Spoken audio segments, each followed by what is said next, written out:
Howdy, this is Mark Hall-Patton at the Clark County Museum.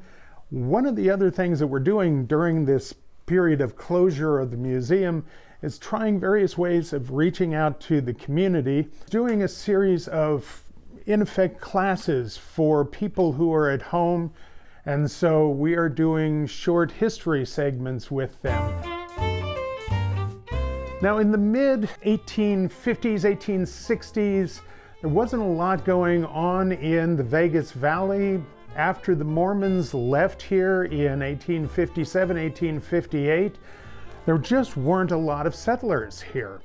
We were basically very isolated. There were a few ranches here. Once Octavius Decatur Gass and his two partners took over the Vegas ranch. You did have that ranch here. You had the Kyle Ranch here eventually.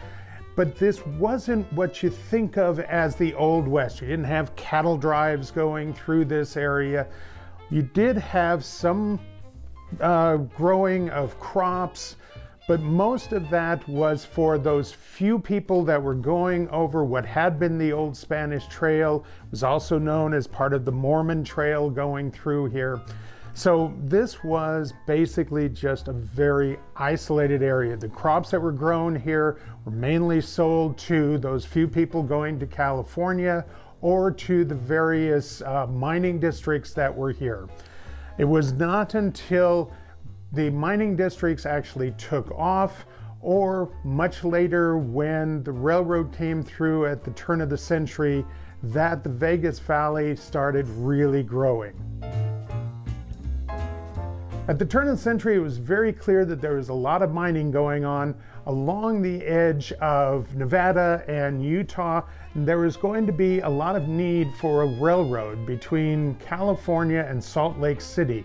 There could be a lot of money made along there because railroads make money by moving freight, not moving people. William Andrews Clark saw a need to build that railroad, so he decided to get the rights to build a railroad from San Pedro through Los Angeles to Salt Lake City. In order to do that, he had to find some point in the desert where he could get water.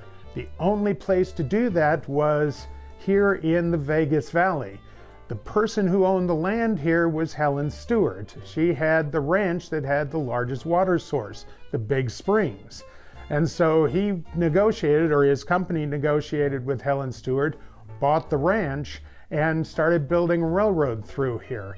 In May 1905, they had a big auction here. Many people came to this area, camped out along the stream, and bought land in a brand new town that was going to be laid out here called Las Vegas.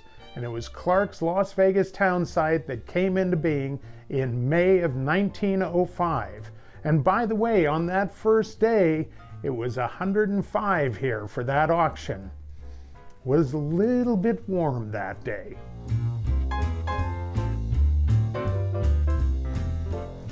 When you think about the Vegas Valley, one of the things that's always been important has been transportation. And in the early days, especially in the 19th century, the most difficult thing about being here was the fact that we were in the middle of nowhere.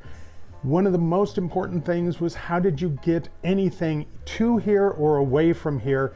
And that was through the Colorado River. It was actually easier to take ore from the El Dorado Valley area or any of the mining districts here down the Colorado River all the way to the Gulf of California, down the edge of Baja California, up the western side of Baja California, up the western side of California, and inland at San Francisco to have it milled, then to take it overland across the desert. We were that isolated. And people would actually take steamships up and down the Colorado River. Of course, this was before any of the dams had been built across the Colorado River. But the Colorado River was a fast-moving, very difficult river to go up and down. But we actually had steamships that came all the way up at certain points in the year as far as what we think of as Colville Bay today at Lake Mead. So in the mid-19th century, well, later 19th century, you actually had steamships that could come that far up the Colorado River. Now, as soon as we started building dams across the river, that all stopped. But steamships were very important in the 19th century in southern Nevada. When we reopen, we hope that you're going to come back out here and see the museum. We've got a wonderful place here. It'll still be here when we reopen, but at this point, we're going to take a little bit more distance, perhaps electronically as well. So come on out and see us, but only when we reopen.